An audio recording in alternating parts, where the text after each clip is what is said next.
Bienvenue sur votre chaîne L'actualité africaine. L'étoile du blanc. Si ça nous intéresse, premièrement je vais aller du côté de la Côte d'Ivoire pour parler de Alassane Ouattara. Alassane Ouattara est sur une chaise éjectable. Monsieur Ouattara est paniqué. Pourquoi? Parce que les Ivoiriens dans leur immense majorité.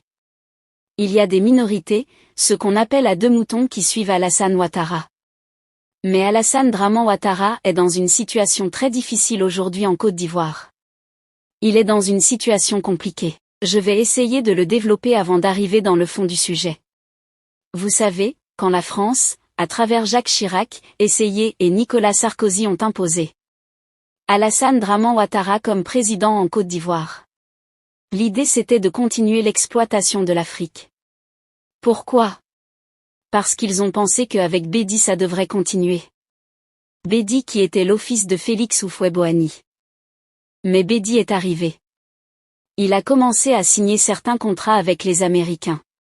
Chirac et les autres se sont fâchés. Donc ils sont derrière le coup d'État de Robert Gué contre Bédi. Robert Gué est allé en France. Quand il rentre de la France, a eu coup d'État. On lui a donné le pouvoir. Robert Gué a été conseillé par la France de rester au pouvoir. Et Robert Gué a écaraté Alassane et les autres. Il est allé aux élections avec Barbeau. Pour la France, c'était quelque chose de normal parce que Barbeau a fait ses études en France. Une partie de ses études en France. Et comme on ne connaissait pas très bien Barbeau, ce n'est pas grave. Avec les autres puissances. C'était possible. Mais il a perdu ces élections-là. Il a voulu rester. Il est dépassé. C'est d'ici ça continue comme ça les autres pays africains auront de problèmes avec nous. Donc du coup il faut détruire cela. Et Valéry Giscard d'Estaing aurait contacté Gbagbo à cette époque pour le préparer à faire un coup d'État pour que Barbeau devienne au pouvoir. Mais le président Laurent Gbagbo avait dit non. Laurent Gbagbo avait dit il ne veut pas prendre le pouvoir par les arts et il reste dans cette posture-là jusqu'à aujourd'hui. Ouattara avait fui et allé au Niger. Au Niger, c'est le Nigérien qui payait l'hôtel à Ouattara. Il n'avait rien. C'est étonnant aujourd'hui de voir son attitude, mais bon, l'ingratitude, c'est quelque chose qu'on reconnaît à Ouattara. Est tellement ingrat. Il faut regarder avec Yinsor et les autres. Il est ingrat. Il n'est pas quelqu'un qui respecte sa parole. Ça la sent dramatique, Ouattara, pour vous. Donc la France nous prend en disant, ok, Gbagbo qui est un peu souverainiste. Il n'était pas totalement souverainiste. Il pense aux Ivoiriens et il pense qu'on veut quelqu'un qui va penser à nos intérêts d'abord. Et cette personne, c'est qui ça là, sans dramatique Ouattara. Parce que de façon dramatique, il a endetté la Côte d'Ivoire. Ouattara est parti de la Banque mondiale et il arrive où les amis, au fond, on était internationaux. Il est dans les institutions de Bretton Woods. Donc c'était quelqu'un qu'on a formaté le cerveau. Ratan a réfléchi comme les Blancs. Il réfléchit sur la pérennisation des francs CFA, sur tout ce que les Blancs ont fait dans les stratégies pour l'Afrique. C'est comme ça que le monsieur réfléchit.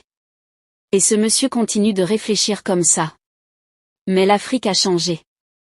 Donc, à l'aspect dramatique, en 2010, il devait aller aux élections.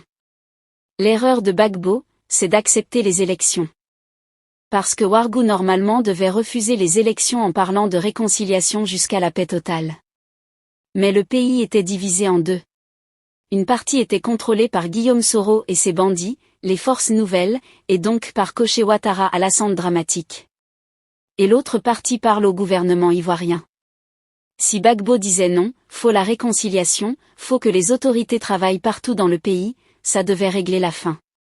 Mais il a cru que tout le monde était comme lui, donc il a accepté cela. Ils sont allés aux élections. Gbagbo a gagné ces élections. Maître Vergès l'a dit. Robert Bougie l'a dit. Les Français ont dit. Parce que c'est eux qui ont continué ces élections-là, même avec la fraude massive. Gbagbo a gagné les élections. Chirac était déjà parti, qui avait bombardé la flotte ivoirienne. Nicolas Sarkozy, le brigand, le voyou, était arrivé au pouvoir. Il a dit à Gbagbo, il a envoyé un message à Gbagbo à travers Robert Bougie, s'il n'acceptait pas de quitter le pouvoir, sera vitrifié. Et Sarkozy a appelé qui? Goodluck et Jonathan, l'ancien président du Nigeria. Sur Yar'Adua, il est mort après le président.